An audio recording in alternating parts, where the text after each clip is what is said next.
काल आपलं between group designs पर्यंत कम्प्लीट झालं होतं. आज आपण त्याच्या पुढचा पार्ट घेऊया. प्रिन्सिपल्स.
पासून स्टार्ट आहे ना आपलं.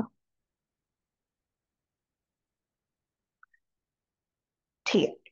आता ब्लॉक डिझाईन्स.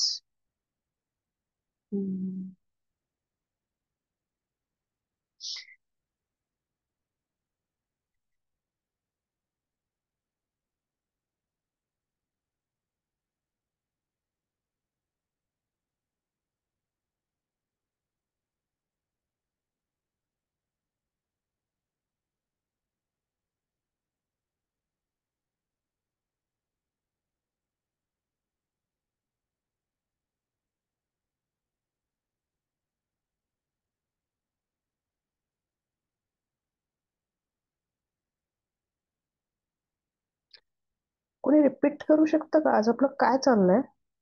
मला रिकॉल नाही होत आहे. मी कन्फ्युज झाली थोडी. काल आपण मॅडम रिसर्च डिझाईन पाहिलं की ज्याच्यामध्ये फ्रॅक्शन हॅलो हा हा, बोला, ऐकू येते हा मला.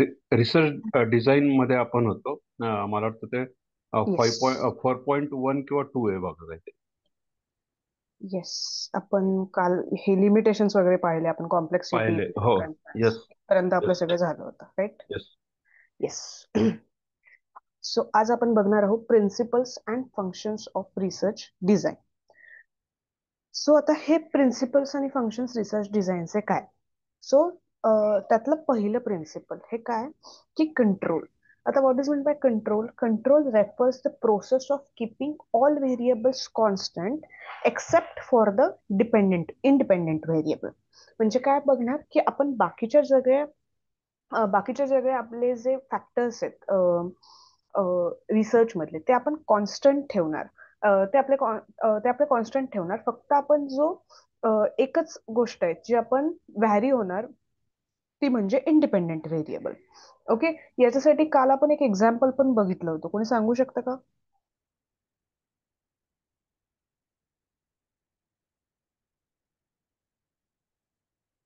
की कंडिशन्स कॉन्स्टंट राहणार, पण फक्त इंडिपेंडेंट व्हेरिएबल माझा चेंज होणार? Noise and stress. बरोबर. त्यात आपण काय कॉन्स्टंट ठेवत होतो? स्ट्रेस. सॉरी.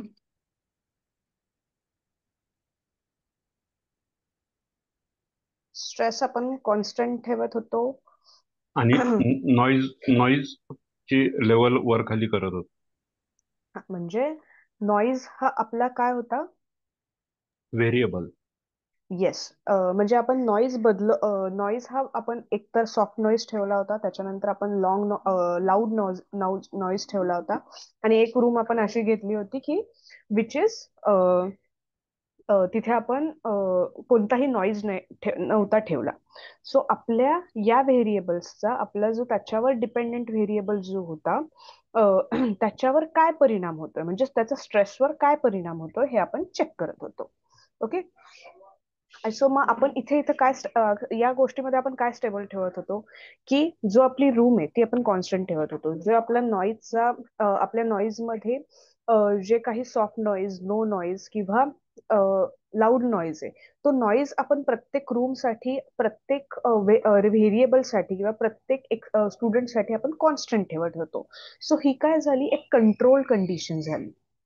सो आपण त्याला कंट्रोल कंडिशन म्हणतो, which is explain in this situation. आता इथं काय the principle ensures that the effect observed are due to solely the manipulation of the independent variable and not to the other extraneous factor. Means what, की आपण जे relationship बघतोय between independent variable and dependent variable, so जो काही आपल्याला output मिळतोय तो output हा सोलली त्या दोघांमधलं रिलेशनशिप आहे, त्याच्यावर कोणत्याही बाहेरच्या गोष्टींचा इम्पॅक्ट होऊन आपण त्या दोघांमधलं रिलेशनशिप एक्सप्लोर करतोय असं नाहीये. So this is the first principle of the research design.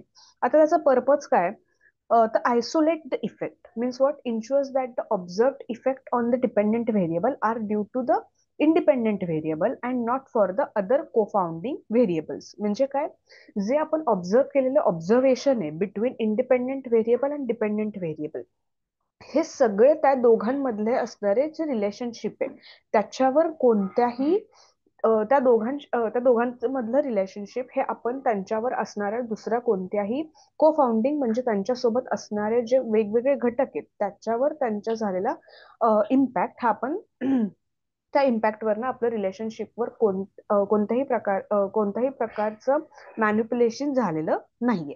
आणि याने इन्हान्स व्हॅलिडिटी होते, मीन्स काय, की त्याने इम्प्रूव्ह होतंय, की improve the internal validity of the study by minimising the potential biases and the external influences. म्हणजे काय, की आपला जो आपण जे दोघांमधलं रिलेशनशिप दाखवतोय it is going to be valid relationship, त्याची इंटरनल व्हॅलिडिटी वाढतीये by study by minimising the potential biases. Biases म्हणजे काय, की ते करताना आजूबाजूला जे कोणते पोटेन्शियल बायसेस किंवा त्यांच्यामध्ये त्यांच्या दोघांच्या रिलेशनशिप मध्ये निर्माण होणारे जे काही दुसरे घटक आहे किंवा एक्सटर्नल इन्फ्लुएन्सेस आहे त्याच्यामुळे जे आपण रिलेशनशिप त्यांच्यामधलं प्रूफ करतोय त्याच्यावर त्याचा कोणताही काय म्हणू आपण, की त्याच्यावर त्याचा कोणताही इम्पॅक्ट झालेला नाहीये. आता यांनी एक एक्झाम्पल दिलंय, in clinical trial evaluating a new drug controlling involves ensuring that all participants are treated the same way except the drug administration. आता आपण हेच एक एक्झाम्पल घेऊया, ते अजून जरा काय करू, जरा समजून घेऊया, त्याच्यामुळे आपल्याला ही कंट्रोल ही जी गोष्ट आहे ती आपल्याला कळेल.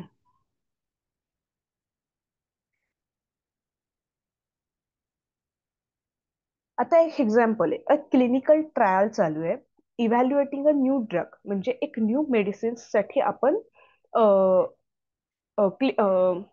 काय रिसर्च करतोय. Controlling involves ensuring that all participants are treated the same way. त्यामध्ये जे पार्टिसिपंट्स इन्व्हॉल्व्ह झाले त्यांना आपण सेम ट्रीट करतोय, except the drug administration. Except म्हणजे आपण ज्यांना ते औषध देतोय हे सोडता आपण सगळ्या गोष्टी या सगळ्या पार्टिसिपंटसाठी सेम ठेवणार आहे. सो ऍज इज मी आता इथं काय केलं, की मी इथे ग्रुप 1, ग्रुप 2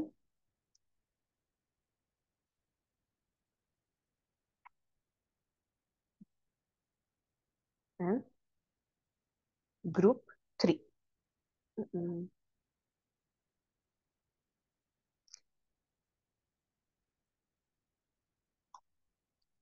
आता या एक्झाम्पल मधलं कोणी मला फर्स्ट हे एक्सप्लेन करेल का, की डिपेंडेंट व्हेरिएबल कोणता आणि इंडिपेंडेंट व्हेरिएबल कोणता. आय व्ही किंवा आपण डिपेंडेंट आणि independent. Then we will go forward की हे एक्झाम्पल आपण या कंट्रोलसाठी कसं यूज करतायत. मॅडम बोलू. हा बोला ना. इंडिपेंडंट व्हेरिएबल हा आपला जो ड्रगचा जो फॉर्म्युला आहे हम्म तो असणार. हम्म आणि आपले participant group 1, group 2, group 3 variable.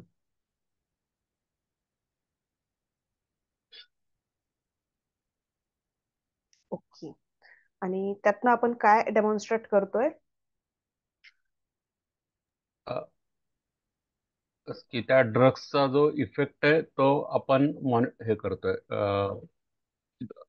जे आपले ड्रग्सचा जो इफेक्ट आहे तो एक्सपेक्टेड रिझल्ट प्रमाणे आहे का नाहीये.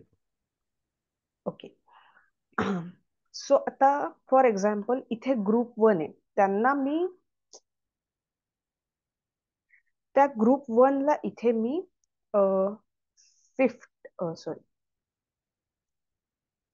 50 ml चा डोस देते त्या ड्रगसाठी. मी ग्रुप 2 साठी 100 ml चा डोस देते आणि मी ग्रुप 3 साठी 150 ml चा डोस देते. ओके. सो आता माझी पुढची रिसर्च मेथड काय असणार आहे? मी काय करेल?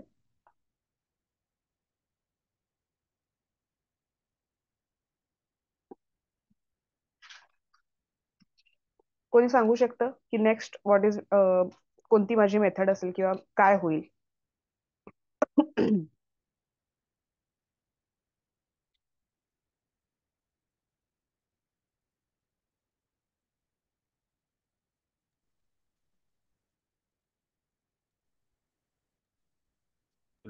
हे जो तुम्ही मॅडम तीन काल आपण ग्रुप्स ते फॅक्टरियल डिझाईनचं जे पाहिलं ना हम्म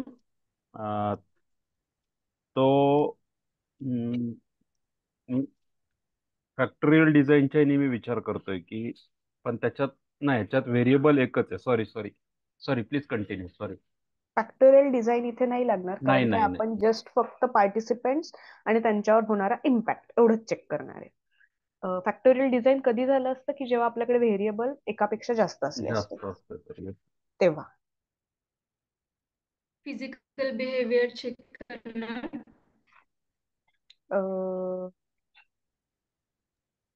डोसेस इफेक्ट जे पेशंट्स वर झालेत, तिन्ही ग्रुपचे वेगळे वेगळे जे इफेक्ट झालेत.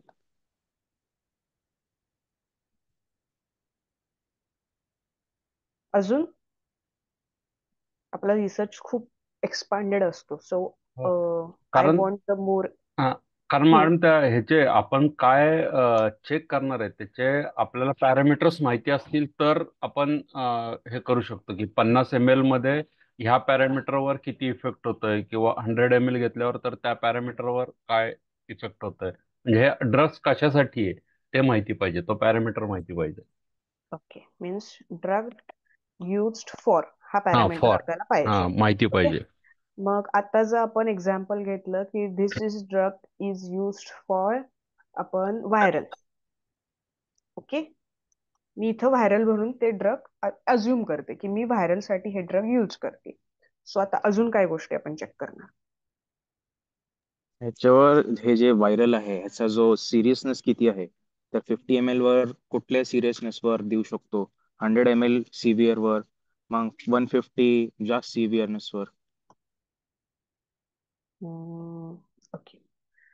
सो आपलं जे व्हायरल इन्फेक्शन आहे त्याची सिव्हिअरिटी.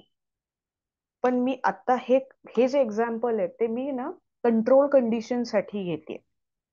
मग माझे अझम्पशन्स काय असणार आहे for control condition? Control condition आपल्याला काय सांगतं? कंट्रोल कंडिशनची एक महत्वाची गोष्ट काय आहे? कोणी सांगू शकतं?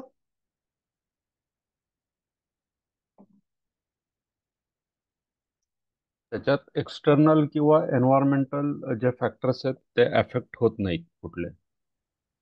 अफेक्ट होत नाही का? आपण ते कसे ठेवणार? हा आपण ते I mean we create conditions in a such a way that the external environment and effect will not impact on our variable. Okay.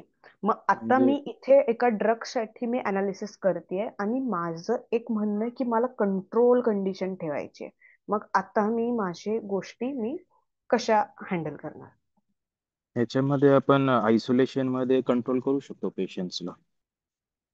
म्हणजे आपण पेशंट्सला, हा ते तर आपल्याला करावंच लागणार, कारण काय विदाऊट दॅट आपण आपले जे फाइंडिंग्स आहेत ते आपण घेऊच शकत नाही.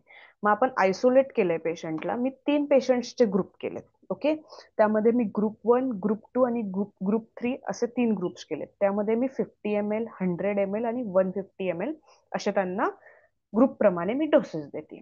सो नेक्स्ट काय काय होऊ शकतं विचार करा, किंवा मी काय काय चेक करायला पाहिजे? मी बोलू शकते? हा बोला ना. मॅम, आपण या 3 गोष्टी चेक करू शकतो. हम्म, 50 ml चा जो ग्रुप आहे त्यावर हम्म. 50 ml मेडिसिन, त्याचं ड्युरेशन काय आहे, म्हणजे किती वेळ इफेक्ट करते, दिवसातनं एकदा, दोनदा, करेक्ट? की त्याला येस. ट्वाइस घ्यायचंय किंवा थ्राईस घ्यायचंय. मग त्याच्यानंतर ते किती दिवसात रिकवर होत आहे घेतल्यानंतर. मीन्स हम्म, काही जणांना 3 दिवसच लागतात, काही ग्रुपला 5 दिवस लागतात रिकव्हरीला, करेक्ट? हम्म. ड्युरेशन काय आहे, बरोबर. आणि मग एज ग्रुप वाईज त्याचं रिॲक्शन कसं आहे, कुणाला इफेक्ट कसा होतोय, म्हणजे काहींना त्याचे साईड इफेक्ट होत आहेत किंवा नाही होत आहेत, या गोष्टी पण आपण चेक करू शकतो. ओके.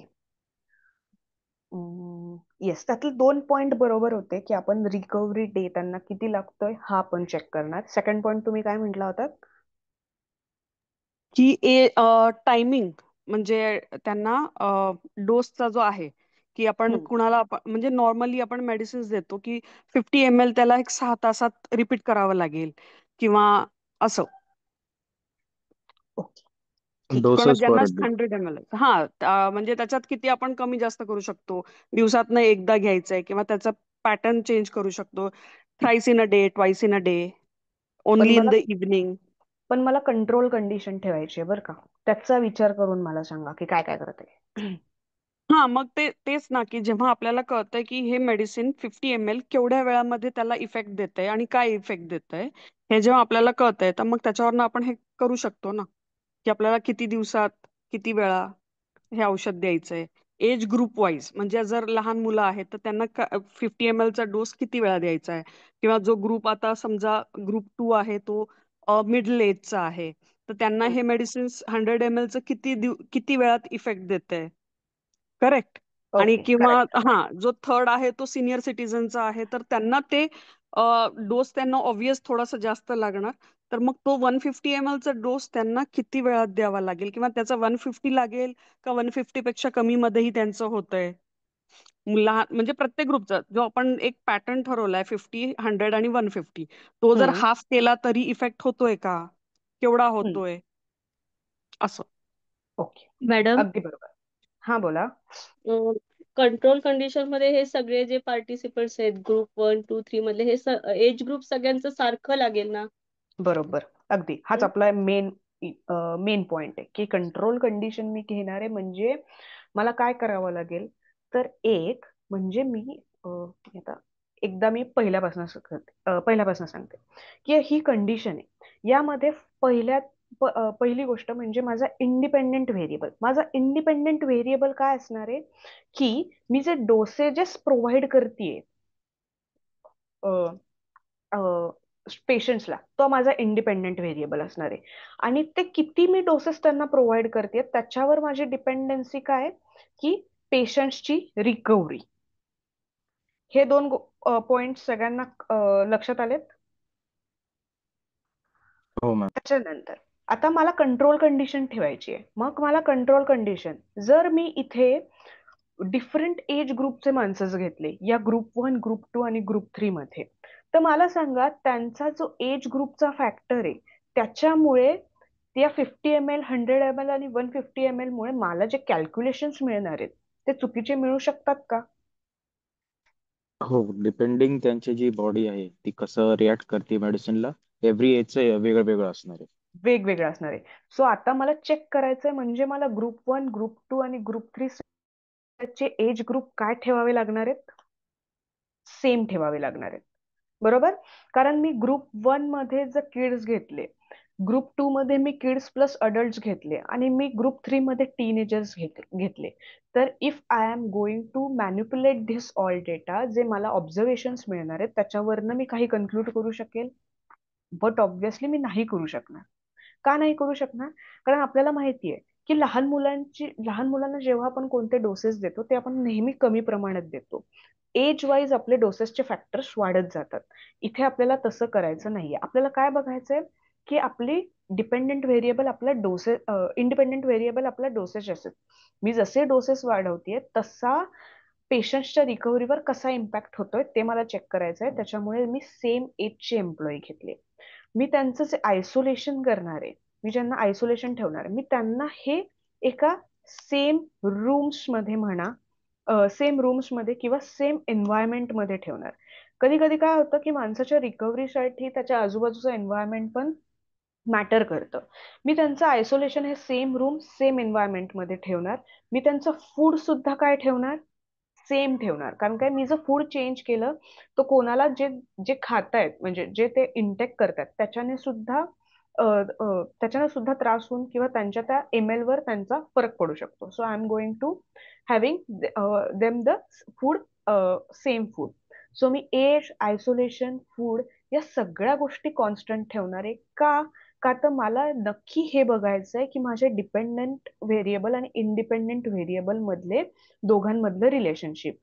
हे मी का करते? कारण की मला यांच्या दोघांमधलंच रिलेशनशिप म्हणजे या दोघांमध्येच नक्की कसं रिलेशनशिप बिल्ड होतंय याचं मला अनालिसिस करायचं आहे. जर मी या गोष्टी सेम नाही ठेवल्या तर यांचं अनइव्हन असणं कुठंतरी मला या दोघांमधलं रिलेशनशिप काढताना मला तो किंवा मला तो फॅक्टर त्रास देणार. जर मी इथं एज ग्रुप जर वेगवेगळा ठेवला तर मी यांचं ट्रूली या दोघांमधलं रिलेशनशिप कधी पण एस्टॅब्लिश करू शकेल का? नाही करू शकणार. सो ही कंट्रोल कंडिशन्स म्हणजे काय की जेव्हा तुम्ही हे प्रूव्ह करतात की तुम्ही तुमच्या रिसर्च मध्ये या सोनली विथ द इव्हिडन्स फक्त independent variable and dependent variable या दोघांमधलं रिलेशनशिप प्रूव्ह करतायत with take care of that की तुम्ही आउटसाइड एन्व्हायरमेंट हे कॉन्स्टंट ठेवलंय. आणि जेव्हा तुम्ही हे रिलेशनशिप प्रूफ करताय तेव्हा या आउटसाइड एन्व्हायरमेंटच्या त्या दोघांच्या रिलेशनशिपवर कोणताही इम्पॅक्ट नाहीये. ओके. सो आता मी माझा रिसर्च टेक डाऊन केलाय. मी माझ्या कंट्रोल कंडिशन्स इथं ठरवल्यात. या माझ्या कंट्रोल कंडिशन्स होत्या. मी ग्रुप 1 ग्रुप 2 मध्ये मी एज सेम घेतलंय, आयसोलेशन सेम घेतलंय, मी फूड पण सेम घेतलंय. ओके. मग मी काय करणार की ज्या ग्रुप्सला जर थर्ड ग्रुप हा लवकर रिकवर झाला, जर ग्रुप 3 लवकर रिकवर झाला तर आपलं या रिसर्चचं जे आउटपुट आहे ते काय म्हणता येईल की आपल्याला काय म्हणता येईल, हा थर्ड ग्रुप लवकर का रिकवर झाला याचा काय आपण हे देऊ शकतो? जो डोसची मात्रा होती त्याच्यामुळं लवकर रिकवर झाली. येस. म्हणजे जेव्हा आपण डोस त्यांना जास्त प्रमाणात दिला, जेव्हा हाय प्रमाणात दिला तेव्हा रिकव्हरी रेट पण आपल्याला काय मिळाला? हाय मिळाला. Okay. So as compare to यांच्याशी कम्पेअर केलं मी ग्रुप 1 ला, तर मला काय भेटणार आहे? जो आउटपुट भेटणार आहे तो कसा मिळणार आहे? It's going to be slow. मला तो स्लो आउटपुट भेटणार. का तर डोसची जी मात्रा आहे ती काय, ती कमी आहे. त्याच्यामुळे कुठेतरी मला याच्यातनं मी काय दाखवते? कॉज अँड इफेक्टचं रिलेशनशिप दाखवते. If I am taking the less number of dosages I am getting the effect less. जर मी डोसेसचा डोस वाढवतेय तर मला इफेक्ट जास्त मिळतोय. हे रिलेशनशिप मी इथं प्रूफ करू शकते. सो कंट्रोल इथं आपण प्रूफ काय करणार आहे किंवा आउटपुट काय मिळतोय याच्यापेक्षाही जास्त आपल्याला हे समजून घ्यायचं की आपण कंट्रोल कंडिशन म्हणजे काय आणि हे कंट्रोल कंडिशन्स आपण कसे ठेवतो. ही कन्सेप्ट क्लिअर झाली आहे किंवा कोणाला काही नाही कळलं? म्हणजे मॅडम ह्याच्यात अॅक्युरेसीचे लेवल्स जास्त होत आहेत हे कंट्रोल्स घेतल्यानंतर. येस. ही अॅक्युरसी वाढतीये आणि तुम्ही इव्हेंच्युअली हे प्रूफ करतायत की तुमचं जे हे काही सेंटेन्स आहे की तुम्ही जे फायनल या रिसर्चचा आउटपुट लिहिणार की काय, की जेव्हा मी माझा डोसचा इनपुट वाढवतेय तेव्हा मला जास्त काय की मला तेव्हा जास्त आउटपुट किंवा मला आउटपुट त्याचा जास्त मिळतोय. मग याच्यात तुम्ही विथ इव्हिडन्स हे प्रूफ करू शकतात की हे प्रूफ करताना मी माझ्या बाहेरचे जे काही पर्टिक्युलर्स आहेत ते मी कॉन्स्टंट ठेवले होते.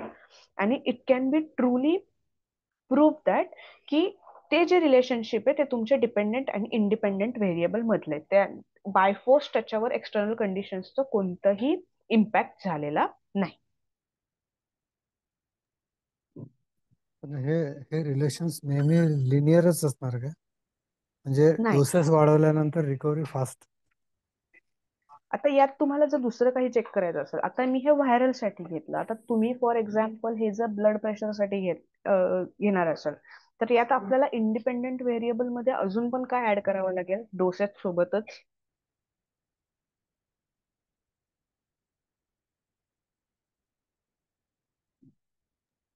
डाएट. नाही, ब्लड प्रेशर मॉनिटरिंग ऍड करावं लागणार. ओके. डाएट मध्ये काय, फूड माझं सेम राहणार आहे. याच एक्झाम्पल मध्ये जर मी ब्लड प्रेशर मॉनिटरिंग मीन्स काय की आता या ग्रुप 1 ग्रुप 2 मध्ये मी अजून एक गोष्ट हे ऍड करणार, म्हणजे माझं हाय बीपी मॉनिटरिंग आणि लो बीपी मॉनिटरिंग. ओके. मग याच्यात रणजित सर तुम्ही सांगू शकता की मग मग यात मी आता काय कोणतं लॉजिक यूज करून हे डिझाईन साठी मी आउटपुट काढणार? मला प्रश्न परत एकदा.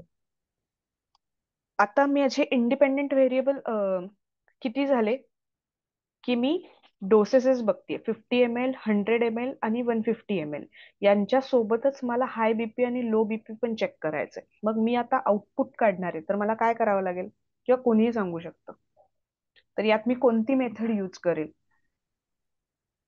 मुळात 2 व्हेरिएबल्स आहेत माझ्याकडे. एक प्रश्न आहे मॅडम. हम्म. ऍक्च्युली हे रिकव्हरी आपण कशी मेजर करणार? How to quantify it? जर तुम्ही व्हायरलचं म्हणत असाल तर व्हायरल म्हणजे आता आपण ताप असं लक्षात घेतलंय, but obvious bit in between with the help of the thermometers and monitoring their body temperature we are going to monitor it. Okay okay. आणि BP will be then another parameter? Another parameter, की जेव्हा माझा independent variable आता 2 झाल्या, आता मी इथे कसं की विथ द हेल्प ऑफ तुम्ही थर्मामीटर यूज करतात, पण मला बीपीच्या पेशंटसाठी मला हाय बीपी आणि लो बीपी असे दोन्ही पॅरामीटर चेक करावे लागणार आहे विथ द डोसेजेस. असा मी जर माझा रिसर्चचा ग्रुप ठरवला आणि आता मला अनालिसिस करायचंय तर मी इथं काय वापरणार, बाय फंक्शनल वापरणार. म्हणजे माझे 2 डिपेंडेंट व्हेरिएबल झाले आणि जे आपण बाय फॅक्टोरियल काल जे शिकलो होतो की बाय फॅक्टोरियल फंक्शन्स मध्ये आपण 2 व्हेरिएबल्स जेव्हा अनालिसिस करतो तेव्हा ते ग्रुप्स आपण कसे डिमॉनिटर करणार, म्हणजे त्यांना आपण कसं अजून स्प्लिट करणार आणि आपले ऑब्झर्वेशन आपण फाइंड आउट करणार.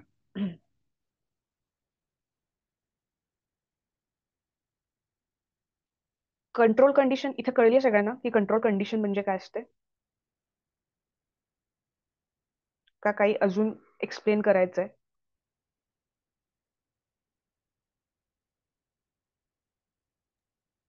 मॅडम, मला एक म्हणजे बेसिक कन्सेप्टच क्लिअर करा की हम्म. काल आपण जे झालं ना ते जेव्हा आपण त्या बायफॅक्टोरियल डिझाईनला येऊन आपण थांबलो आणि नंतर आपण लिमिटेशन्स वगैरे पाहिले, तर मला आता कुठली रिसर्च डिझाईन जेव्हा समोर येतं तेव्हा मला आता असं वाटतं की फक्त बायफॅक्टोरियल डिझाईननीच आपल्याला आपला रिसर्च ॲक्युरेट होऊ शकतो.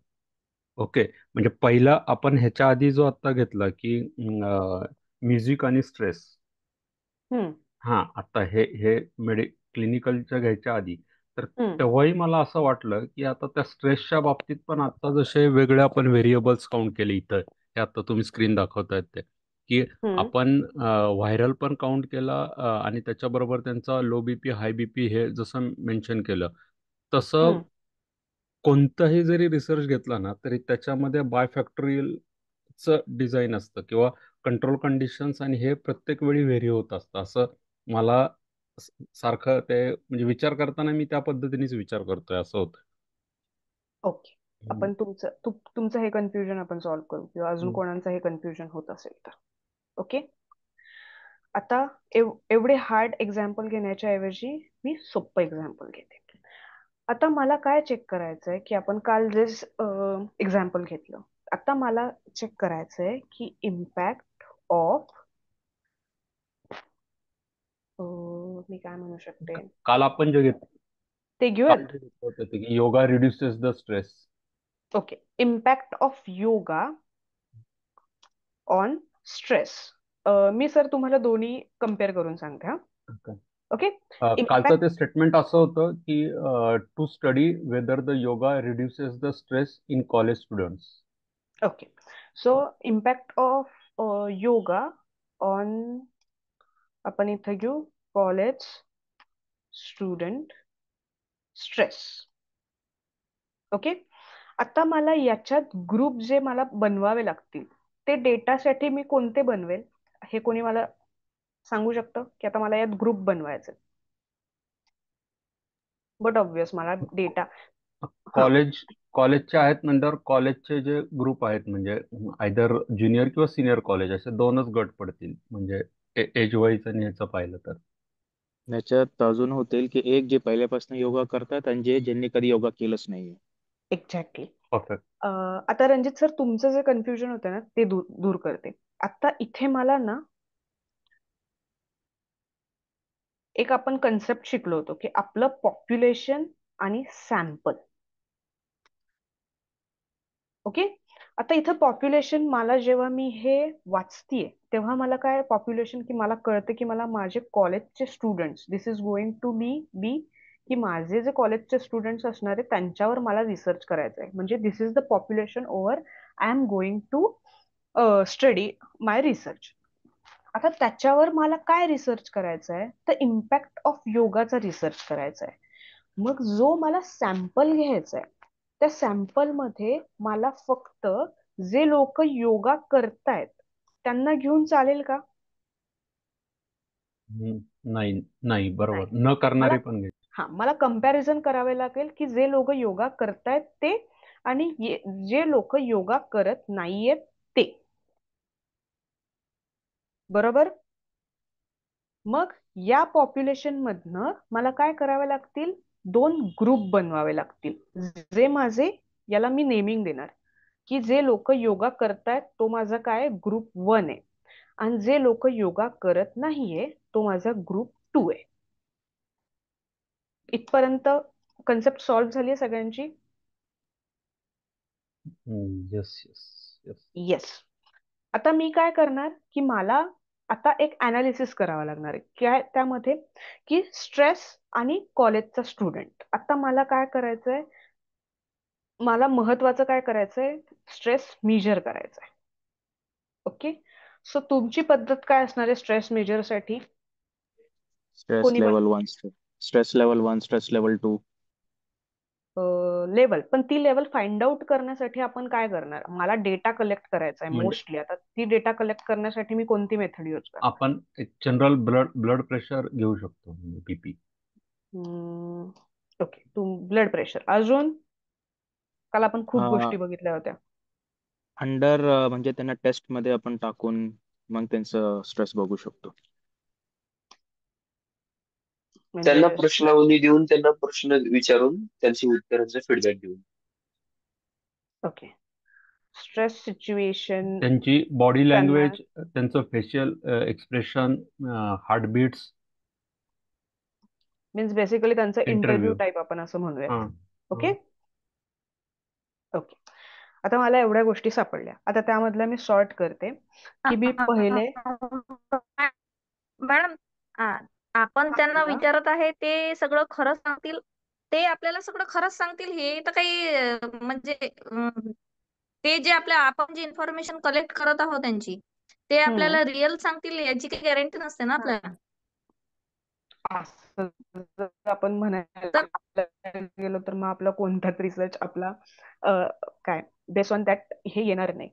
पण येस, तुमचा मुद्दा बरोबर आहे पण हा की काय की आपण कॉलेज स्टुडंट्सचं अनालिसिस करतो, मग त्या कॉलेज स्टुडंट्सला आपण एक सांगू शकतो, आपण त्यांना आपल्या रिसर्च बद्दल माहिती देऊ शकतो, योगा कसा इम्पॅक्टफुल आहे ते सांगू शकतो, आणि त्यांना एक साधं त्यांच्याशी एक क्वेश्चन आन्सर सेक्शन जरी आपण त्यांच्यासोबत केलं तरी आपण, असं नाहीये की आपल्याला नेहमीच फॉल्स आन्सर मिळतील, we do have the right answers too. आणि परत स्ट्रेस, आता पण एक स्ट्रेस टेस्टिंग असतं, जर तुम्ही कोणत्याही हॉस्पिटल्समध्ये गेले तर ते लोक अजिबात आपल्याला काही क्वेश्चन्स वगैरे विचारत नाहीत. ते काय करतात की त्यांचं टेस्ट टेस्टिंगचं काहीतरी पॅरामीटर्स ठरलेले असतात, मग त्यामध्ये ते बीपी आपलं आणि त्यांच्या ह्याच्यात एक वेगवेगळे टेस्टिंग्स असतात, त्या थ्रू ते हे शोधून काढतात की समोरचा माणूस किती स्ट्रेसफुल आहे, दॅट इज त्याच्यामुळे त्याला स्ट्रेस टेस्टिंग म्हणतात.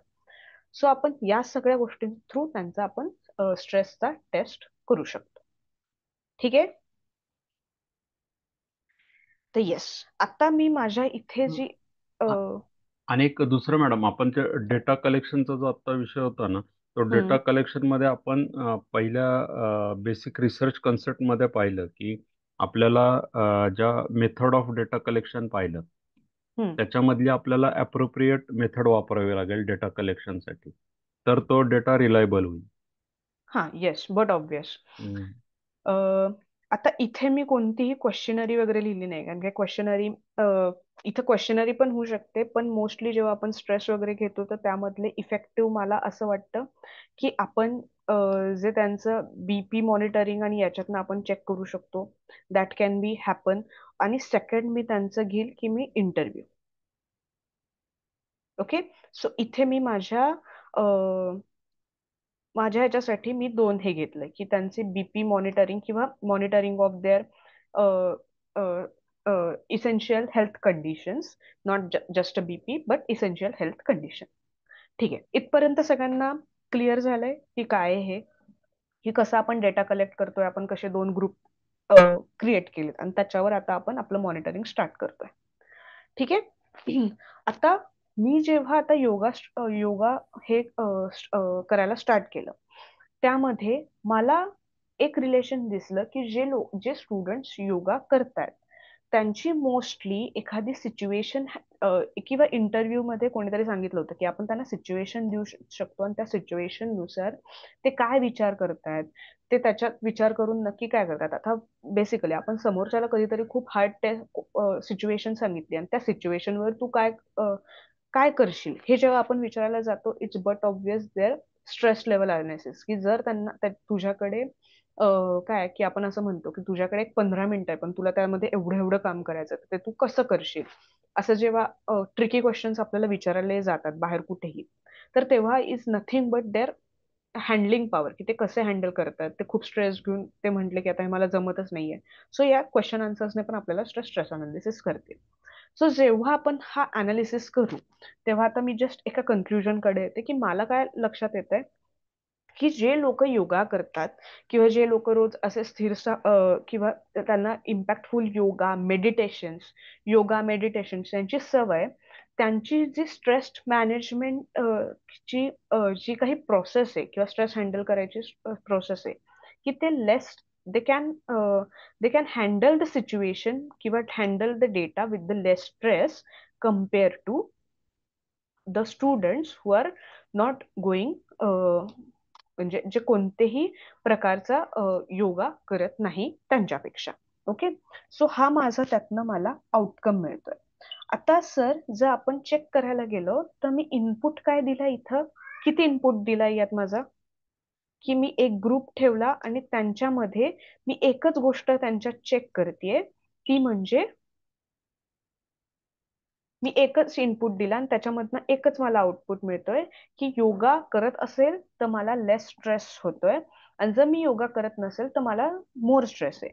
म्हणजे इनपुट इज इक्वल टू 1 आणि आउटपुट पण मला किती मिळतोय, एकच मिळतोय. सो जेव्हा हे इनपुट हे माझ्याकडे एक आहे आणि त्याच्या आधारावरचा आउटपुट सुद्धा मला ऍज एक असंच जेव्हा मिळतं तेव्हा आपण त्याला बाय फॅक्टोरियल म्हणू शकत नाही, कॉज इथं काय इंडिपेंडेंट अँड डिपेंडेंट व्हेरिएबल हे काय फक्त एकच आहे.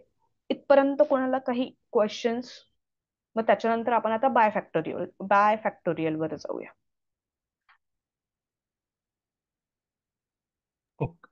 ओके, म्हणजे ह्याच्यामध्ये ग्रुप 1 मध्ये योगा करत नाहीयेत तिथं ह्याच्या अगेन्स्ट आपण 1 to 1 म्हणजे फक्त लेस स्ट्रेस आहे का हे चेक करतोय. आपण बरोबर. आउटपुट काढलाय आपल्या या क्वेश्चनरी मधनं, हा आउटपुट निघेल असं मी तुम्हाला सांगते. की आता आपण पूर्ण आता क्वेश्चनरी वगैरे हे नाहीये, पण आता जनरल स्टेटमेंट आपल्याला माहिती आहे की जे लोक योगा आणि मेडिटेट करतात त्यांची स्ट्रेस लेवल लेस असते. मग यात तुम्ही काय बघतात की योगाचं रिलेशनशिप तुम्ही कशासोबत लावलं, फक्त एकाच गोष्टीसोबत, स्ट्रेस सोबत लावलं. सो एक इनपुट आणि त्यालाच मला एक आउटपुट, तो फक्त कमी का जास्त हे बघतीये मी. आणि इथे पण एकच इनपुट आणि मला एकच आउटपुट मिळतोय, हे रिलेशन. ओके. मग ह्याच्यामध्ये कंट्रोल कंडिशन्सचा आता आपण विचार करत नाहीये कुठलाच. प्रत्येक रिसर्च मध्ये कंट्रोल कंडिशन्सचा आपल्याला विचार करावाच लागेल. कोणी सांगू शकतं का की इथं कंट्रोल कंडिशन काय असेल? हे तर कंट्रोल कंडिशन हे आहे जे योगा करतायत आणि जे नाही करत आहेत. नाही, हे माझं नाही. ग्रुप्स आहेत, मी ही कंट्रोल कंडिशन्स नाही म्हणणार. अजून म्हणजे त्यांच्या फूड हॅबिट. इथे फूड हॅबिट नाही येणार, इथे काय येईल कंट्रोल कंडिशन म्हणून? आपण त्यांना काय विचारतोय? आपण त्यांच्या दोन गोष्टींचं अनालिसिस करतोय, बीपी आणि इंटरव्ह्यू. या दोन गोष्टींचा विचार करून सांगा की मला कंट्रोल कंडिशन काय आहे. स्ट्रेस आपण मेजर करतोय, हा आपला स्ट्रेस हा आपला डिपेंडेंट व्हेरिएबल आहे. कन्सिस्टन्सी, कसली कन्सिस्टन्सी? योगा करण्याची कन्सिस्टन्सी मॅम. ओके. किंवा आपण हा. म्हणजे किती किती वेळपर्यंत करू शकतो किंवा किती काळापर्यंत करू शकतो, किंवा जो व्यक्ती करतो त्याचं हेल्थ, जो नाही करत त्याची health. Age group ma'am, age group. बरोबर. हे बरोबर आहे की मी इथं घेताना मी एज ग्रुप काय घेणार, कॉलेजचे स्टुडंट्स आहेत त्यातले मी एज ग्रुप वाले, सेम एज ग्रुप वाले लोक घेणार. अजून लेडीज जेंट्स असू शकतो मॅडम. येस, कारण काही स्ट्रेस हँडलिंग हे जेंडर डिफाईन्ड कधी कधी असू शकतं किंवा असतं असं म्हटलं जातं. अजून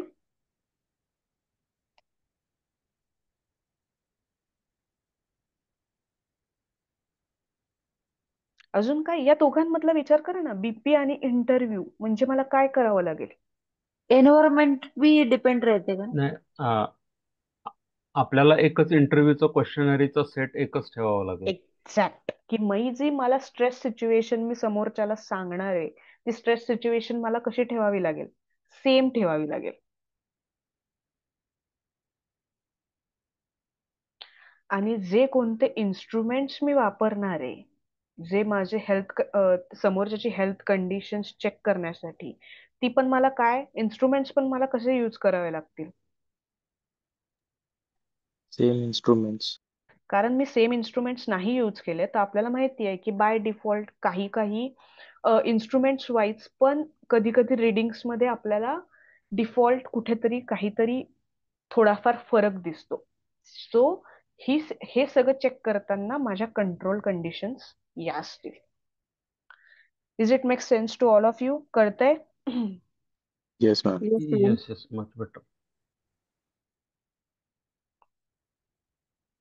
ठीक आहे, हे कळलं तुम्हाला हे एक्झाम्पल.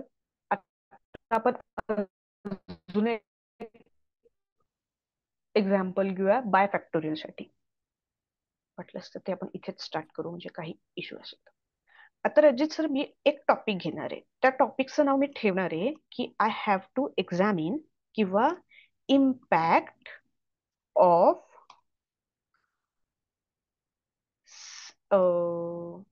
काय म्हणू शकतो मी, दोन गोष्टी आता मला घ्यायच्यात. मग मी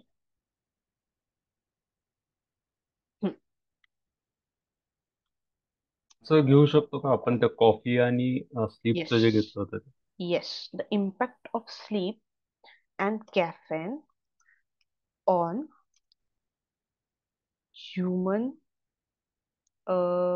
मेमरी घेते मी. चालेल? आता यात माझा पहिला प्रश्न तुमच्या सगळ्यांसाठी, यामधला मला डिपेंडेंट व्हेरिएबल आणि इंडिपेंडेंट व्हेरिएबल सांगा.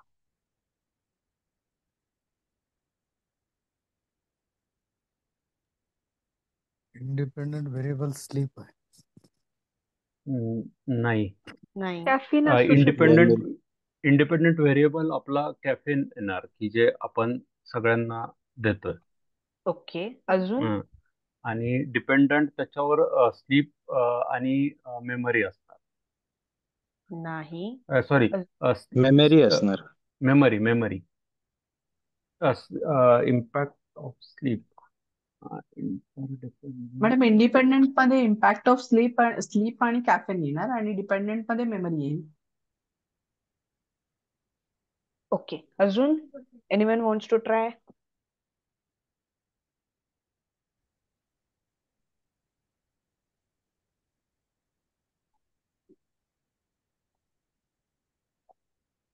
ठीक आहे, मी एक्सप्लेन करते. मी काय चेक करते की इम्पॅक्ट माझ्या झोपेचा आणि मी जे कॅफेन घेते त्या दोघांचा इम्पॅक्ट माझ्या मेमरीवर कसा होईल हे मला चेक करायचंय. आता इंडिपेंडेंट व्हेरिएबल्स मीन्स व्हॉट, की एवढं लक्षात ठेवा की इंडिपेंडंट, आता मला मोस्टली असं वाटतंय की आपलं व्हेरिएबल्स ओळखण्यात पण थोडीशी गल्लत होतीये. आता इंडिपेंडेंट व्हेरिएबल्स ज्या गोष्टी तुम्ही व्हॅरी करून समोरच्या माणसावर कसा इम्पॅक्ट होतोय हे चेक करतात, त्याच्यावरनं तुम्ही रिसर्च करतात. सो कोणत्या गोष्टी तुम्हाला व्हॅरी करून इम्पॅक्ट चेक करायचा आहे त्या गोष्टी येतात तुमच्या इंडिपेंडेंट मध्ये. आता मी इथं काय व्हॅरी करणार की मला इथे दोन गोष्टी दिसतात, स्लीप आणि कॅफेन, या दोघांचा इम्पॅक्ट मला मेमरीवर कसा होतोय ते बघायचंय. म्हणजे माझे इंडिपेंडेंट व्हेरिएबल्स कोणते आले, एक म्हणजे कॅफेन आलं आणि अजून काय आलं की मला त्यासोबतच स्लीप, झोपेचा आणि कॅफेनचा कोणावर, ह्या दोन गोष्टींचा इम्पॅक्ट कोणावर आहे तर मेमरीवर आहे. सो माझी मेमरी इथे डिपेंडेंट व्हेरिएबल झालं. आता जर इथं चेक केलं तर इथं मला इनपुट म्हणजे माझे जे रिसर्चमध्ये जो इनपुट डेटा मी देणार आहे तो किती गोष्टींसाठी, एक गोष्टीसाठी द्यावा लागेल का दोन गोष्टींचा द्यावा लागणार, मला डेटा किती गोष्टींसाठी कलेक्ट करावा लागणार, एक की दोन? दोन गोष्टींसाठी, कॅफेन आणि ओके, स्लीप. बरोबर. इथे मला इनपुटच देताना मला दोन गोष्टींचा द्यावा लागतोय. आणि आपण जे मागचं जे एक्झाम्पल बघत होतो तर तिथे माझा इनपुट काय होता, मी इनपुट मध्ये काय फक्त बघत होते, योगा, योगा. आणि त्याचा आउटपुट मी काय बघत होते, फक्त स्ट्रेस. मीन्स इनपुट आपला एकच, आउटपुट पण आपला एकच आपण मेजर करतोय. तेव्हा मी बाय फॅक्टोरियल यूज करणार का, अजिबात नाही, जेव्हा माझ्याकडे एक एकच गोष्ट आहे. बट आता नवीन एक्झाम्पल मध्ये मला इथं दोन गोष्टी आहेत, मला आता स्लीप आणि कॅफेन या दोन्ही गोष्टी चेक करायच्या आहे आणि त्याचा इम्पॅक्ट चेक करायचा आहे मेमरीवर. आता इथं मी बनवणार, आता मी असा एक ग्रुप बनवला. आता मी स्लीप मध्ये कंडिशन्स घेतल्या. आता आपल्या सगळ्यांनाच माहितीये की स्लीप, मेमरीसाठी गुड स्लीप ही किती आवर्सची पाहिजे असते, 8 hours. 8 hours. बरोबर. आता हे 8 hours मला काय करावे लागणार की ही 8 hours मला थोडेसे 8 hours पेक्षा ज्यांची झोप झाली नाहीये मला त्यांचं पण चेक करावं लागेल, त्याच्याशिवाय मला इम्पॅक्ट नाही कळणार.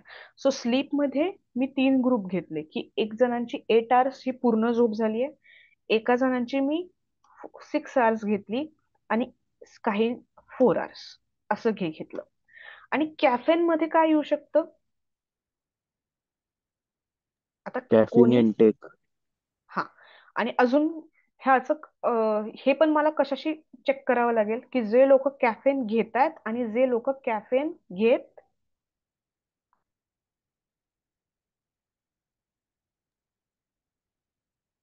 मला इम्पॅक्ट ऑफ कॅफेन चेक करायचंय. आता इम्पॅक्ट ऑफ कॅफेन चेक करायचं म्हणजे मला काय करावं लागेल की अशा लोकांचं अनालिसिस करावं लागेल की जे लोक कॅफेन घेतात, आणि दुसरं काय बघावं लागेल की जे लोक कॅफेन घेत नाही. नाहीत.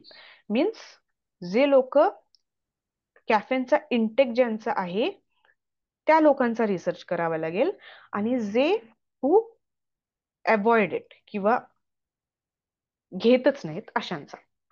आता मला इथं 1, 2 आणि 3 गोष्टी मिळतात आणि मला इथं आता कॅफेनसाठी पण मला जे इंटेक घेत आहेत, किंवा इथं इन आणि नॉट म्हणण्यापेक्षा मी इथं म्हणते yes or no, making more sense. जे कॅफेन घेत आहेत आणि जे कॅफेन घेत नाही. आता जर बघायला घेतलं तर मी इथं 3 ग्रुप बनवते माझे. ग्रुप 1 बनवला,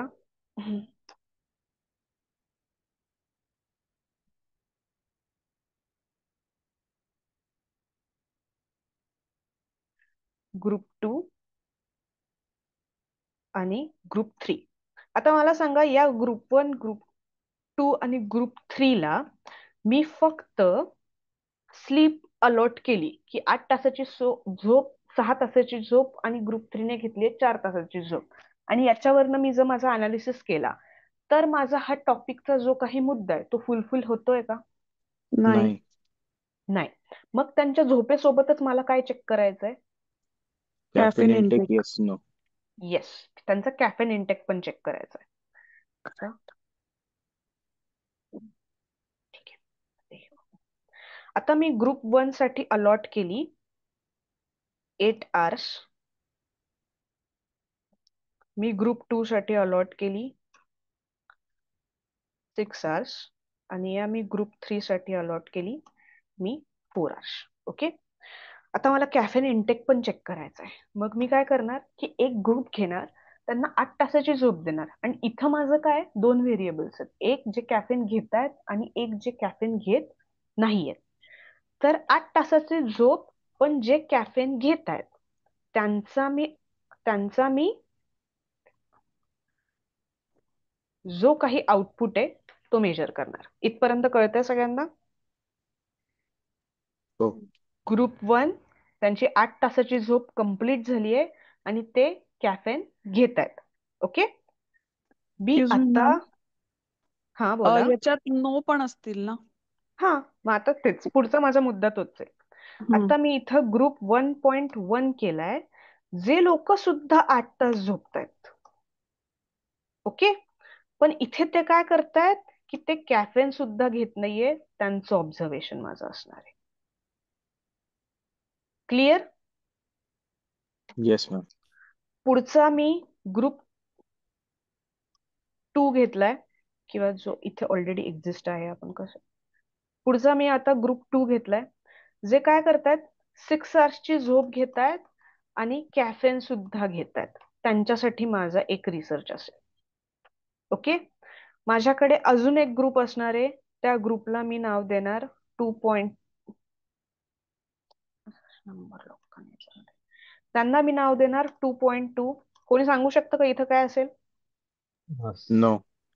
6 आवर्स आणि नो स्लीप. बरोबर. इथं मी काय करणार, त्यांची 6 आवर्सची झोप घेणार आणि त्याच्या पुढे कॅफेन साठी मी त्यांना नो देणार, आणि येस. आणि परत 4 आवर्स सेम हा माझा ग्रुप 3 असणार, त्यांची 4 आवर कॅफेन त्यांचं मी देणार येस, आणि माझा पुढचा असणार आणि ज्यांचा असणार कॅफेन नो. नो. कळलंय हे? की जेव्हा आता माझ्याकडे 2 गोष्टी आहेत, त्यांचे ग्रुप्स काय केले, 8 आवर्स कॅफेन येस नो. पहिले मला स्लीप मध्ये मला काय व्हेरिएबल्स पाहिजे, मला कॅफेन मध्ये काय गोष्टी पाहिजे, त्या मी डिसाईड केल्या की त्या कशा सॉर्ट आउट होतील, त्या कशा मला अजून डिस्क्राईब करता येईल, आणि त्याच्यानुसार मी ग्रुप्स बनवले. आणि त्या ग्रुपनुसार आता मी त्यांच्या विथ द हेल्प ऑफ माझी काय जी डेटा अनालिसिसची मेथड आहे जी मी कन्फर्म करणार, त्यानुसार मी घेणार की त्यांना नक्की काय की त्यांना नक्की स्ट्रेस त्यांचा कमी आहे, त्यांचा स्ट्रेस जास्त आहे, आणि त्यातनं मी माझे रिलेशनशिप शोधून काढणार. मग कधी कधी काय येईल की मला असं दिसेल की जे लोक 8 तास झोप घेत आहेत बट ते कॅफेन सुद्धा घेत आहेत, त्यांचं मी काय म्हणेल की त्यांची मेमरी ही काय मला म्हणते की मला थोडीशी लो प्रोसेस्ड वाटते, की त्यांचा इम्पॅक्ट मेमरीवर या कॅफेनचा इम्पॅक्ट मेमरीवर होतोय असं वाटतंय. पण जे 8 इयर्स विथ नो कॅफेन आहे त्यांची जी मेमरी आहे ती त्यांची मेमरी अजून फास्ट आहे, किंवा व्हाईस ओव्हर्सा. आपलं काही आपल्या डेटा अनालिसिस वरनं आपला काहीही आहे, ही मी जस्ट अज्युम करते बरं का, this is not my final research, मी इथं अज्युम करते. मग जर माझं फाइंडिंग येत असेल तर मग मी काय कन्क्लूड करू शकते की 8 तासांची ज्यांची आहे त्यांची ही काय म्हणू शकतो की मेमरी जी 8 तासाची झोप झाली आणि जे कॅफेन घेतात त्यांची एक काय की लो मेमरी त्यांची मला वाटते, आणि जे 8 तासाची झोप घेतात विदाऊट कॅफेन त्यांची हाय. आता इथं माझी काय इम्पॅक्ट झाली, इथं माझं स्लीप पण इम्पॅक्ट झालंय आणि माझी कॅफेन पण इम्पॅक्ट झालाय. मग इथे माझा काय असणार आहे, मिड लो असणार आहे, कारण का इथे माझी स्लीपही नाहीये, इथं मिड हाय, इथे लो लो लो आणि लो हाय. अशा प्रकारे मी अनालिसिस करून ते कम्पॅरिझन मी इथं करू शकते की कॅफेन स्लीप या दोघांचा स्ट्रेसवर कसा इम्पॅक्ट होतो. सगळ्यात महत्वाचा पॉइंट क्लिअर झालाय का, की 2 इंडिपेंडेंट व्हेरिएबल्स असल्यावर त्याचा डिपेंडेंट व्हेरिएबल सोबत अनालिसिस कसा करायचा, आणि एकच इंडिपेंडेंट व्हेरिएबल असल्यावर त्याचा डिपेंडेंट व्हेरिएबल अनालिसिस कसा करायचा. Yes ma'am. Yes. Yes ma'am. Ma'am ma'am एकच क्वेरी होती फक्त, की आपण असं धरलं की स्लीप 8 तासाची गरजेची आहे मेमरीसाठी, बरोबर? पण मग आपण घेताना 6 आणि 4 हे दोन्ही कमी हो. घेतलेत. आपण मग एक जास्त झोप झाली असेल तर त्याचा परिणाम नाही कोण करत आहे. आपण दोन्ही जे घेतलेत ग्रुप ते कमी झोपेचेच घेतलेत, 6 आणि 4. का जास्त झोपेचं ओके, घ्यायची म्हणजे मग गरज तुम्हाला नाहीये का? शंका आहे माझी फक्त एक मॅम. असं नाही, म्हणजे इथे मी जस्ट काय ऑर्डिनरी घेतलंय, पण इथे तुम्हाला जर कमी झोप त्याच्याहून मॉडरेट झोप आणि त्याच्यापेक्षा जर वाढवायचं असेल तर तुम्ही तिथं हा 10 आवर्सची झोप अशी पण घेऊ पण शकतात. घेऊ पण शकतो ना. हा तेच आपण हो आपण घेऊ शकतो, पण आपण मोस्टली 8, 6 आणि 4 का घेतलंय, तर आतापर्यंतच्या रिसर्च म्हणजे जे काही आतापर्यंत रिसर्च झाले त्यांनी मोस्टली हे प्रूव्ह केलंय की जास्त झोपेचा सुद्धा मेमरीवर अर्थात परिणाम होतो, आणि कमी झोपेचा त्याहून जास्त इम्पॅक्ट मेमरीवर जास्त असतो. सो इथं घेताना मी ते एक स्टँडर्ड 8, 6 घेतलेत, पण यात आपण 10, 12 असे पण घेऊ शकतो. Okay, thank you ma'am. ओके. म्हणजे मॅडम आत्ता जे तुम्ही सांगितलं की झोपेचे आवर सिलेक्ट करताना तुम्ही म्हणजे जो त्या डोमेन मधला एक्सपर्ट आहे त्याला तो एक्झॅक्ट व्हेरिएबल माहित असणार. तसंच क्लिनिकल जे ट्रायल होतं त्या क्लिनिकल ट्रायलमध्ये जो तिथला डोमेन एक्सपर्ट असेल त्याला हे व्हेरिएबल्स माहिती असणार की अ, काय घ्यायचे पॅरामीटर्स आणि काय घ्यायचे नाहीत ते. हा. आणि मग त्याच्यातला तो अॅक्युरेसी आणि प्रिसिजन येणार अर्थात आपल्याला. हो, बरोबर ओके ओके. बरोबर. आता हा जर आपण रिसर्च करायचा ठरवला तर हा रिसर्च तर तुमचा, आता माझ्याकडे हा टॉपिक मला आलाय, मी डायरेक्ट माझी क्वेश्चनरी किंवा हे करायला सुरुवात करेल का, क्वेश्चनरी सिलेक्ट करायला, किंवा डिरेक्टली माझा रिसर्च डिझाईन करायला किंवा एक्सपेरिमेंटल डिझाईन करायला सुरुवात करेल का? आपली मेन मेन आपण नाही. काय करू, तर आपण मेन काय करतो, आपण आपला हायपोथेसिस बिल्ड करतो. आपण लिटरेचर रिव्ह्यू वाचतो. सो लिटरेचर रिव्ह्यू आणि हायपोथेसिस हे आपण का जनरेट करतो, तर याच्याचसाठी लिटरेचर रिव्ह्यू आपल्या रिलेटेड टॉपिक्सचा आपण अजून आपल्या रिलेटेड टॉपिक्स बद्दल लोक अजून काय म्हणजे बाकीच्यांनी अजून काय रिसर्च केलाय, मग त्यांच्या रिसर्चचे त्यांचे आउटकम काय आहेत हे आपण सगळं सर्च करतो. कॉज ऑफ त्याच्यानुसार आपण आपल्या पुढच्या रिसर्चची आपण डिझाईन आणि आपण नक्की तो कसा करायचा हे ठरवत असतो. त्याच रिसर्च मधनं आपल्याला हे जे असे छोटे छोटे पॉइंट्स आहेत ना ते आपल्याला मिळतात.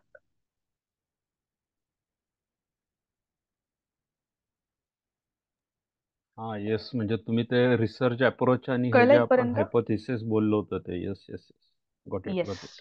येस. मग त्याच्यासाठी आपल्याला चांगले लिटरेचर रिव्ह्यू वाचणं आणि आपला हायपोथिसिस हा क्लिअर असणं की मला नक्की कशाचा अभ्यास करायचा आहे हे गरजेचं असतं.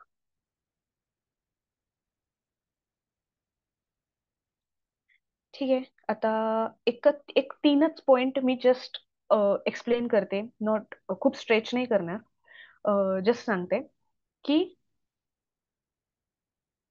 काल आपण रँडमनायझेशन आणि ते फक्त बघितलं. मॅन्युप्युलेशन मीन्स काय, की मी काय ठेवणार, की मॅन्युप्युलेट काय करणार, की मी माझा जो इंडिपेंडेंट व्हेरिएबल आहे तो काय ठेवणार, की तो चेंजिंग आणि व्हॅरिंग ठेवणार, आणि ते करून मी काय करणार, की त्याच्यावरचे इफेक्ट डिपेंडेंट व्हेरिएबलवर कसे होत आहेत हे चेक करणार.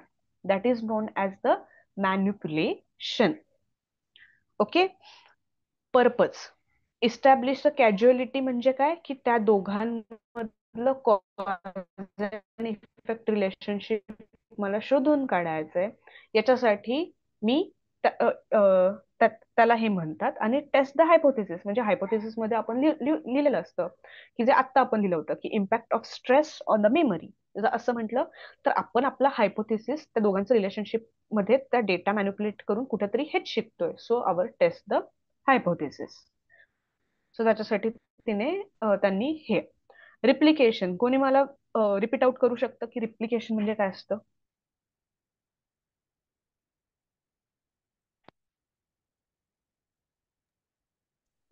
कुठल्या गोष्टीला सेम कॉपी करणे. सेम कॉपी करणं म्हणजेच काय की सेम कॉपी करणं असं पण म्हणू शकतो.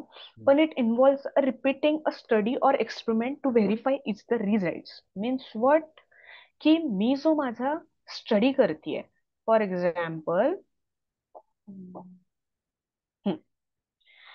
मी जर माझा हा स्टडी करते पॉप्युलेशन त्यामध्ये फॉर एक्झाम्पल मी आता हे घेतलं एज पॉप्युलेशन असं पण म्हणू शकतो. किंवा आता मी हे घेतेय की impact of yoga on the college students. त्यामध्ये मी हा सगळं हे केलं. त्यामध्ये इथे आपल्या तुम्हाला आठवत आहे की आपण आपला आउटपुट काय काढला होता? मी आउटपुट काय आपण काढला होता की those student do the yoga have the better stress level management than those who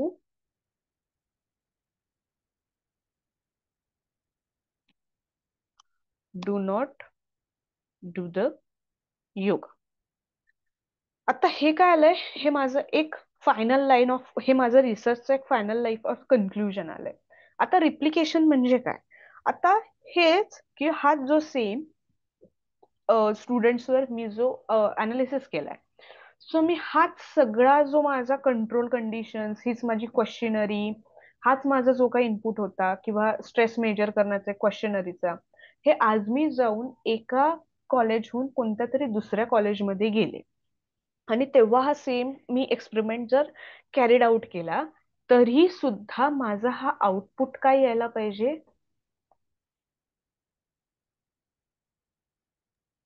same यायला पाहिजे. सेम यायला पाहिजे विदाउट म्हणजे येस, युनिव्हर्सॅबिलिटी. युनिव्हर्सॅबिलिटी. किंवा मी माझं जे आहे ते रिअल डेटावर मी माझा जो आउटपुट काढतेय सो तो सेम यायला पाहिजे. हीच कन्सेप्ट जी आहे ती या रिप्लिकेशन मध्ये आहे. Replication involves repeating a study or experiment to verify its result and ensure that the findings are reliable, not due to the chance. लगेच क्लिक झालं की त्यांनी काय म्हटलंय की इन्व्हॉल्व्स हा मी एक्सपेरिमेंट रिपीट करतेय हे व्हेरीफाय करण्यासाठी ते त्यांचे रिझल्ट जे काही आलेत आणि जे फाइंडिंग्स आलेत ते रिअलेबल आहेत, ते रिअल आहेत. याच्यामुळे नाही की माझा डेटा कुठला तरी बायस आहे किंवा त्याच्यामुळे. सो दुसरीकडे कुठेही तो एक्सपेरिमेंट मी कॅरीड आउट केला तरी माझे आउटपुट हे सेम यायला पाहिजे. मग त्याचा पर्पज काय असतो की आपण जर आपण पूर्ण रिसर्च केलाय त्याचे आपण रिझल्ट व्हेरीफाय करतो and increase the confidence. Means काय की it builds a confidence in a generalisability of the result. म्हणजे काय की जर तो सेम आला तर आपल्या रिसर्च वरचा कॉन्फिडन्स काय होणार आहे की ग्रो अप होणार आहे. आणि जेव्हा आपण हे प्रूफ करू शकतो तेव्हा आपण हा युनिव्हर्सल ऍक्सेप्ट रिसर्च आपण म्हणू शकतो. And ethical consideration. आता त्यातलं हे आता इथिकल कन्सिडरेशन कोणी मला सांगू शकतं का?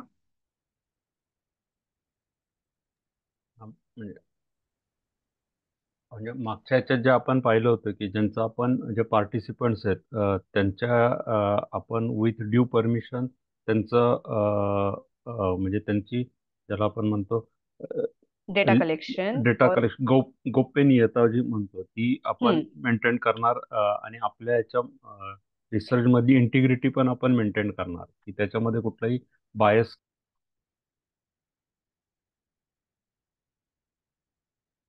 तुमचा माईक ऑफ झालाय सर. अरे हा सॉरी. हा तर ते म्हणजे पार्टिसिपेंट्सची जी त्यांची जी प्रायव्हसी आहे, त्यांचं नाव, जेंडर, एज, ते त्यांच्या परवानगीशिवाय आपण आपण एक्सपोज करणार नाही. येस. आणि आपल्या जी रिसर्चची इंटिग्रिटी आहे, म्हणजे ज्याला आपण कमिट केलंय, बाध्य केलंय, त्याच्यात कुठलंही आपण डायव्हर्जिंग किंवा डायल्युशन करणार नाही. बरोबर, अगदी बरोबर. हेच असतं यात, की ह्यात काय असतं की इथिकल म्हणजे आपण काय करतोय की आपण बाय ड्यू टू रिस्पेक्ट आपण लोकांना त्या गोष्टी सांगतो की आपण तिथे रिस्पेक्ट दाखवणार. रिस्पेक्ट प्रोटेक्ट्स देअर काय म्हणतो कॉन्फिडेन्शियल इन्फॉर्मेशन. आणि आपण कोणत्याही पार्टिसिपंट्सला आपण कोणताही हार्म न करताना त्यांच्याकडनं आपण त्यांना जे काही वाटतंय ते म्हणजे रिसर्चर रिस्पॉन्सिबल पाहिजे की तो इथिकल गाईडलाईन फॉलो करतोय. मग त्या इथिकल गाईडलाईन मोस्टली काय असतात की जे पार्टिसिपंट्स आहेत त्या पार्टिसिपंट्सवर तुम्ही कधीही फोर्स नाही करायचा की त्यांनी ही क्वेश्चनरी भरलीच पाहिजे आणि त्यांनी तुम्हाला जे आन्सर्स पाहिजेत तसेच त्यांनी दिले पाहिजे. No, this is not going to be ethical. नंतर इंटिग्रिटी म्हणजे तुमच्याकडे जे काही ऑब्झर्वेशन्स आलेत ते तुम्ही विथ बी हॉनेस्ट तुम्ही ते समोरच्यापर्यंत पोहोचवले पाहिजे. सो हे आणि त्यांना हा कन्सेंट दिला पाहिजे की ती जी इन्फॉर्मेशन ते आपल्याला देत आहेत ती आपण कुठेही बाहेर डिस्क्लोज त्यांची पर्सनल इन्फॉर्मेशन करणार बाहेर कुठेही डिस्क्लोज केली जाणार नाही. Okay. So this is all about the ethical consideration, control, replication, manipulation आणि randomization आणि control. कळल्यात हे principles of research design? Yes ma'am. Yes ma'am. So yes, आता त्याचा पुढचं आपण उद्या घेऊया, फंक्शन्स ऑफ रिसर्च डिझाईन. त्याच्यावर आपण उद्यापासून स्टार्ट करूयात. ठीक आहे. आज थांबूयात मॅडम आपण एक इथे. एक एक प्रश्न होता माझा. हा बोला ना. आपण जो अगोदरचं जे एक्झाम्पल घेतलं आपण ते त्यामध्ये त्याला आपण फॅक्टोरियल डिझाईन म्हणू शकतो का? हो. म्हणजे ज्यामध्ये आपण मल्टिपल फॅक्टर घेतले, येस, म्हणजे त्याला आपण सहा फॅक्टर होते आपले. 6 फॅक्टर्स कोणतं तुम्ही म्हणताय? 6 ग्रुप बनवलेत आपण त्यात. whether that can be a multiple or a factorial. Factorial. आता इथे ना त्यामध्ये पण 2 गोष्टी आहेत, एक 2:2 आणि 4:4 असं. आता 2:3 जे होतं आपलं, ज्याचे आपण 6 ग्रुप बनवले. Coffee and sleep. हे वालं. Right. whether that was a factorial design. Yes, it is. Okay. कारण इथे वेगवेगळ्या फॅक्टर्स मधला इम्पॅक्ट आपण चेक करतो आणि कालच आपण बघितलं होतं की फॅक्टोरियल मध्ये आपण जेव्हा एकापेक्षा जास्त इंडिपेंडेंट व्हेरिएबल्स असतात तेव्हा आपण त्याला विथ फॅक्टोरियल डिझाईन आपण त्याचं डेटा अनालिसिस करतो.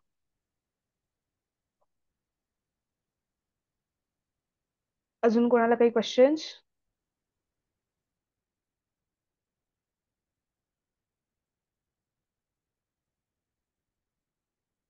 आज मी हे नोट्सची PDF सेंड केली होती, मिळाली तुम्हाला? हा येस, म्हणजे प्रमोद वाघ सरांनी ग्रुपवर हे केली, ग्रुपवर दिली आहे. थँक्यू. Thank you very much. चालेल, ठीक आहे. थांबूयात मग आज आपण. येस. Okay, thank you. थँक्यू. उद्या 8:30 वाजता. Yes, thank you. Hello ma'am, good night. Thank you ma'am. Yes, bye bye.